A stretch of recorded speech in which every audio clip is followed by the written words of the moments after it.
और इसके बाद खबरें विस्तार से। सपा की लिस्ट से इंडिया गठबंधन में बढ़ सकती है कलह। सपा ने यूपी के 16 प्रत्याशियों के नामों की लिस्ट की है जारी। लखनऊ से इस वक्त की अहम जानकारी। सपा की लिस्ट से इंडिया गठबंधन में बढ़ सकती है कलह।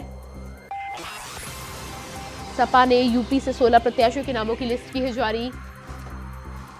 सपा की लिस्ट से इंडिया गठबंधन में बढ़ सकती है कलह। खीरी और फर्रुखाबाद में कांग्रेस ने किया है दावा। सलमान खुर्शीद खीरी से रवि वर्मा को लड़ाना चाहते हैं चुनाव। खीरी और फर्रुखाबाद पर कांग्रेस ने कर रखा था दावा। सलमान खुर्शीद खीरी से रवि वर्मा को लड़ाना चाहते थे चुनाव, लेकिन समाजवादी पार्टी की यूपी के 16 प्रत्याशियों की लिस्ट के बाद अब माना जा रहा है कि यूपी में कांग्रेस और समाजवादी पार्टी के बीच में कलह का सिलसिला शुरू हो सकता है। अभी तक इंडिया गठबंधन में दोनों साथ होने की बात कह रहे थे, लेकिन समाजवादी पार्टी की 16 उम्मीदवारों की लिस्ट के बाद जिस तरह से कांग्रेस का बयान सामने आया है, अब देखना होगा कि आगे क्या कुछ फैसला निकलकर सामने आता है। और इसके बाद अगली खबर लखीमपुर खीरी से है। लखीमपुर खीरी में समाजवादियों ने उत्कर्ष वर्मा मयूर को समाजवादी पार्टी सदर लोकसभा से प्रत्याशी बनाया है। इंडिया वॉइस ने खास बातचीत की उत्कर्ष वर्मा से। पार्टी की लिस्ट जारी कर दी गई है। वहीं आपको बता दें कि लखीमपुर जो सदर लोकसभा से जो प्रत्याशी हैं उत्कर्ष वर्मा मधुर हमारे साथ में हैं।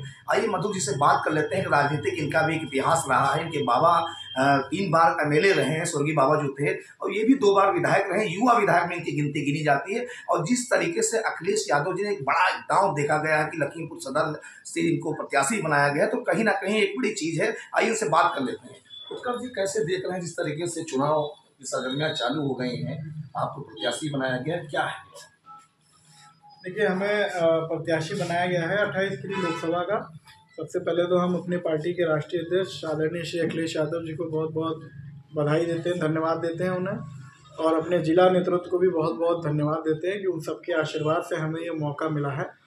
और हमारा पूरा प्रयास रहेगा कि जनता के बीच में जा करके चुनाव लड़ेंगे और ये सीट जीत करके हम समाजवादी पार्टी के खाते में डालेंगे। 2 बार एमएलए भी रहे हैं, आपने विकास कार्य भी कराए हैं, जनता के बीच भी है, में बाहुबली नेता में जाने जाती है, इस पे क्या?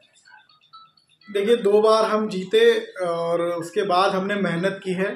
जिन मुद्दों पर हम जीते थे उनको हम पूरा कर सकें, और पूरा प्रयास हमारा एमएलए कार्यकाल में रहा था कि ज़्यादा से ज़्यादा हमारे क्षेत्र का विकास हो, और हमने किया भी है। बिल्कुल, जिस तरीके से कहना है कि विकास की गंगा बहेगी, जिस तरह के विकास कार्य उन्होंने किए हैं उसको भी गिनाएंगे, तो कहीं ना कहीं जिस तरह से एक राम लहर देखी जा रही है कि राम लहर है, पूरा देश इस तरीके से राम की लहर में है, इसको कैसे आप देखेंगे, कैसे सामने जनता को? देखिए, पूरे देश में आस्था थी कि राम मंदिर वहाँ पे बने, और राम मंदिर बना। ये लोगों की आस्था थी और लोग इससे खुश हैं। हम सब लोग बहुत खुश हैं, और हम सब लोगों की बहुत आस्था है भगवान श्री राम में, हम लोगों के आराध्य हैं। लेकिन जो चुनाव आ रहा है इसमें बहुत से राष्ट्रीय मुद्दे हैं और बहुत से क्षेत्रीय मुद्दे भी हैं। सबसे बड़ा तो हमारी लोकसभा में क्षेत्रीय मुद्दा है, जो किसानों के साथ में जो तुकनिया कांड जो हुआ, वो एक बहुत बड़ी बर्बर घटना है, क्योंकि ऐसी घटना हमने कभी नहीं सुनी है कि धरना प्रदर्शन खत्म होने के बाद में उनके ऊपर गाड़ी चढ़ा दी गई। और इसके अलावा हमारा जनपद बाढ़ से पीड़ित है, बाढ़ से भी अभी निजात नहीं मिली है। इसके अलावा स्वास्थ्य की सेवाएं हैं, विकास मुद्दा है, और किसानों का मुद्दा है। किसान भी, गन्ना किसान बहुत खुश नहीं है। बहुत सालों से वो इंतज़ार कर रहा था, और मात्र 20 रुपये गन्ने का रेट बढ़ाया गया शासन के द्वारा, जिससे किसान पूरी तरह से नाखुश है। देखिए, विकास एक मुद्दा रहेगा, विकास में काम करेंगे। हमारे साथ में जो पूर्व एमएलए भी रहे हैं, 2 बार 2014 में एमएलए रह चुके हैं, उत्कर्ष वर्मा मधुर हैं, जो लोकसभा से प्रत्याशी बनाए गए हैं। इनका मुख्य कहना है कि हम विकास के एजेंडे में चुनाव लड़ेंगे। कैमरामैन सैयद सक्सेना के साथ लखीमपुर खीरी से इंडिया वॉइस से रामजी सिंह। और इसी बीच हमारे साथ संवाददाता अनिल पाठक लाइव जुड़ चुके हैं। जी अनिल, जिस तरह से समाजवादी पार्टी के 16 उम्मीदवारों की लिस्ट सामने आई है और इसके बाद कांग्रेस की तरफ से भी कुछ जानकारियां निकलकर सामने आ रही है, क्या कुछ देखने को मिल रहा है यूपी में?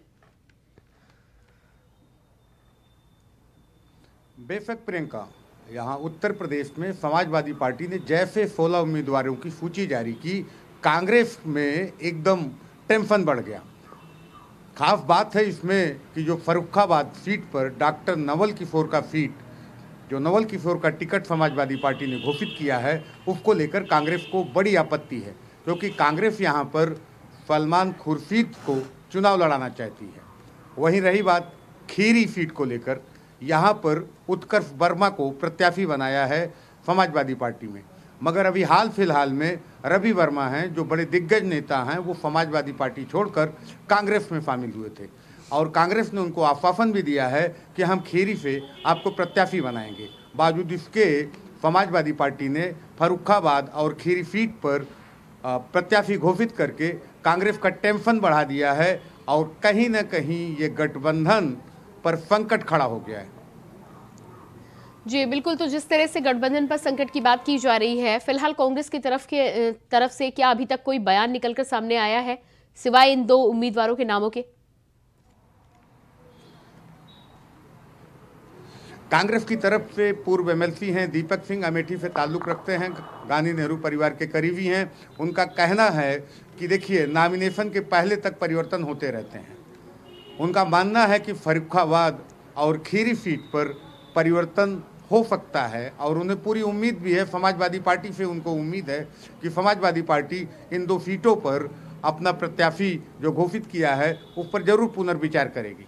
यानी कि एक बात तो बिल्कुल साफ हो गई है कि उत्तर प्रदेश में इंडिया गठबंधन की बात करें तो समाजवादी पार्टी के हिसाब से कांग्रेस को वहां चलना होगा।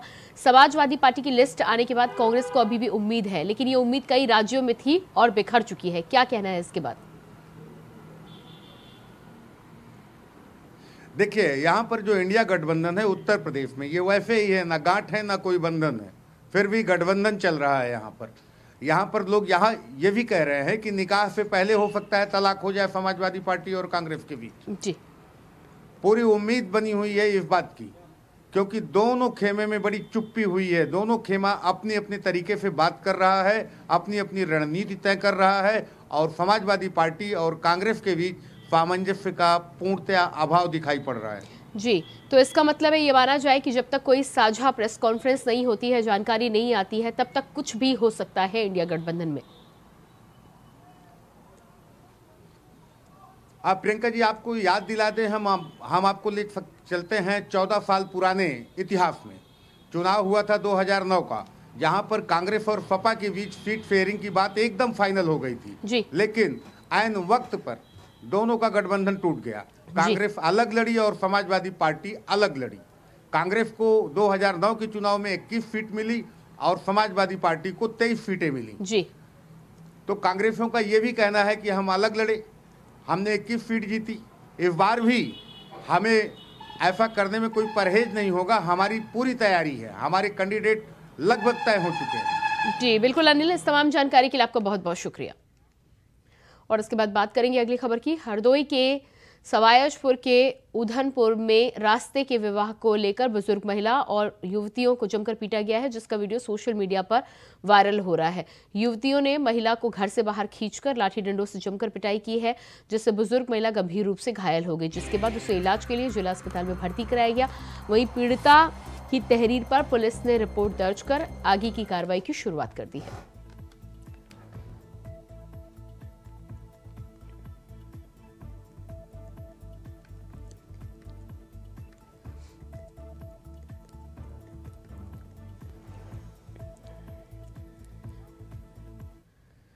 खबर सीतापुर से है, जहां महिला बंदी के साथ जेल में छेड़छाड़ की गई है। बता दें कि पुरुष बंदी इंग्लिश राइटर संदीप पर आरोप लगाए गए हैं। वहीं जेल निरीक्षण के समय डिस्ट्रिक्ट जज को लिखित प्रार्थना पत्र दिया गया। छेड़छाड़ का मुकदमा कोतवाली नगर में दर्ज किया गया है। मामला कोतवाली नगर क्षेत्र के जिला कारागार का बताया जा रहा है।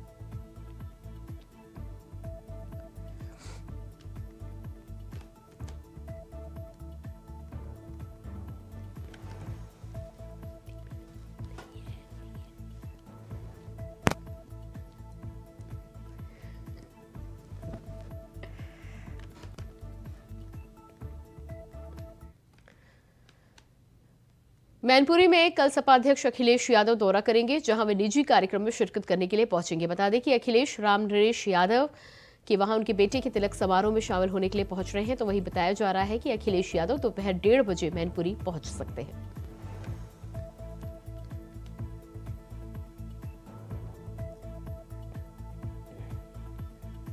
लखनऊ में सपा ने प्रत्याशियों की सूची जारी कर दी है, जिस पर सुभाषपा ने तंज कसते हुए कहा है कि अरुण राजभर ने ट्वीट किया है। उन्होंने कहा है कि पिछड़ा दलित को नजरअंदाज करने का आरोप लगाया गया है। साथ ही अति पिछड़ों दलितों के साथ धोखा करने का भी आरोप लगाया गया। बता दें कि शिवपाल यादव की सीट फाइनल ना होने पर भी तंज कसा है।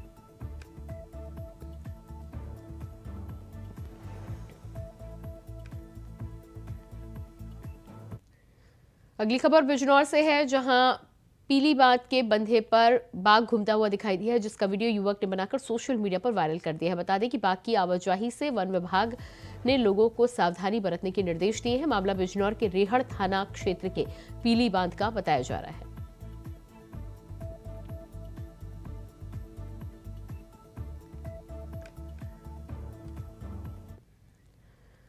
फतेहपुर के थाना थरियाव के आसपुर NH2 पर एक ऑटो में भीषण आग लग गई, जिसमें शॉर्ट सर्किट से आग लगने की आशंका जताई जा रही है। बताया जा रहा है कि ऑटो देखते ही देखते धू-धू कर जलने लगा, जिसके बाद मौके पर पहुंची फायर ब्रिगेड ने कड़ी मेहनत के बाद आग पर काबू पाया।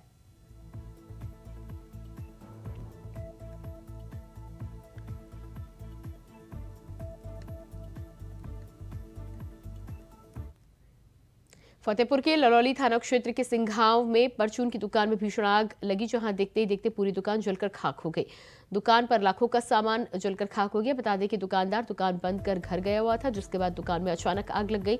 वहीं कड़ी मशक्कत के बाद आग पर काबू पाया गया।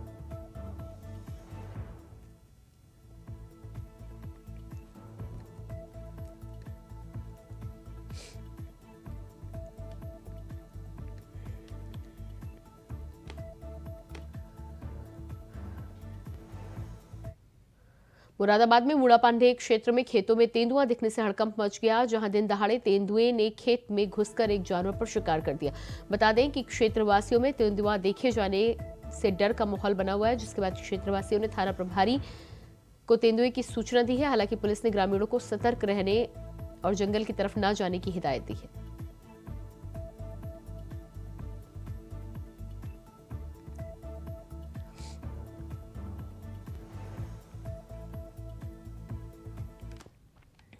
लखनऊ में सपा प्रमुख अखिलेश यादव ने एक्स पर एक पोस्ट साझा किया है, जिसमें वीडियो पोस्ट पर बीजेपी सरकार पर निशाना साधा गया है।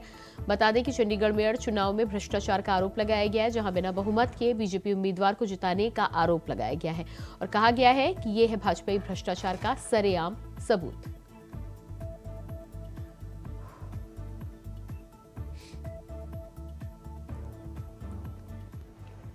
अगली खबर हापुड़ से है, जहां धौलाना थाना के पुलिस को बड़ी सफलता हाथ लगी है। बता दें कि चेकिंग के दौरान धौलाना पुलिस की बाइक सवार बदमाशों से मुठभेड़ हो गई। उन बदमाशों ने पुलिस टीम पर फायरिंग की, जिसके बाद जवाबी कार्रवाई में पुलिस की गोली लगने से इनामी बदमाश घायल हो गया। दूसरा बदमाश अंधेरे का फायदा उठाकर मौके से फरार हो गया। बता दें कि बदमाश के कब्जे से एक तमंचा, मोटरसाइकिल, कारतूस बरामद किए गए हैं।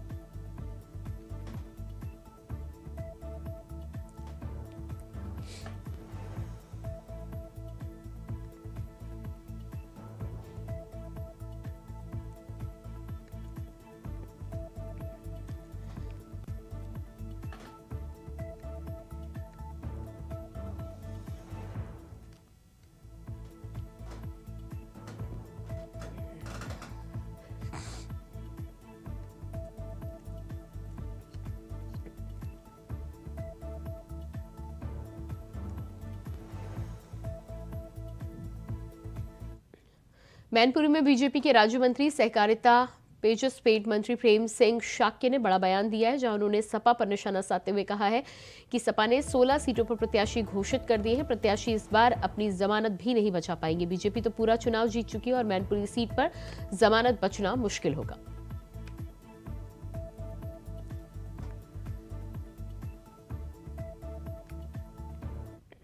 हमारा तो प्रत्याशी देखो, हम चुनाव लड़ चुके हैं, पूरा सरकार बनाने जा रहे हैं और इन लोगों ने तो प्रत्याशी अपने घोषित कर दिए। एक की भी जमानत नहीं बचेगी और अब की इनकी भी नहीं बचेगी। मैनपुरी वालों की भी ध्यान रखना। मैदान मेरे यहाँ तो अभी तो कमल का फूल आ गया है। प्रत्याशी का तो नाम बाद में आता रहेगा, जाता रहेगा। कमल का फूल आ गया है, कमल फूल जीत जाएगा। पूरा फायदा मिलेगा, हमें फायदा नहीं मिलेगा वो आई क्यों भाई। नुकसान तो होने वाला नहीं है। मंगलवार को लखनऊ में सपा नेता ने सपा कार्यालय के सामने होर्डिंग लगाई है, जिसमें ओम प्रकाश राजभर और नीतीश कुमार की फोटो के साथ विवादित बयान लिखा हुआ था। हालांकि सपा अध्यक्ष ने इस मामले का संज्ञान लेते हुए नेता को निष्कासित कर दिया है, तो वही बीजेपी इस बात को लेकर सपा का घेराव कर रही है। बलिया बीजेपी विधायक केतकी सिंह ने सपा पर तंज कसते हुए कहा है कि सपा के चरित्र पिछड़े दलितों और आदिवासियों की बात करते हैं, शर्म आनी चाहिए। ओम प्रकाश राजभर और नीतीश कुमार दोनों ही पिछड़ों के नेता हैं।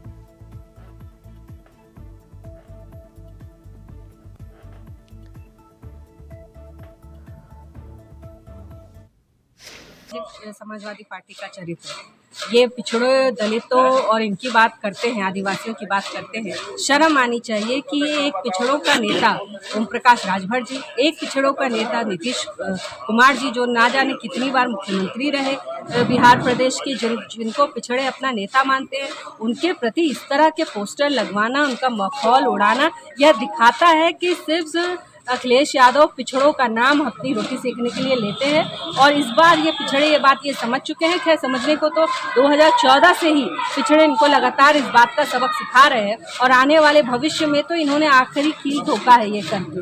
मुझे पूरा विश्वास है कि जो हमारा राजभर समाज है, जो महाराजा सुहेलदेव के जो वंशज हैं, वह उसी तरह से इनका जवाब देंगे जिस तरह वो हमारे यहाँ पे जब हमारे देश पे आक्रांताओं के खिलाफ उन्होंने दिया था, वैसे ही इस बार अखिलेश यादव के खिलाफ भी वो करते हैं। इसी के साथ फिलहाल इस बुलेटिन में इतना ही। खबरों का सिलसिला जारी रहेगा।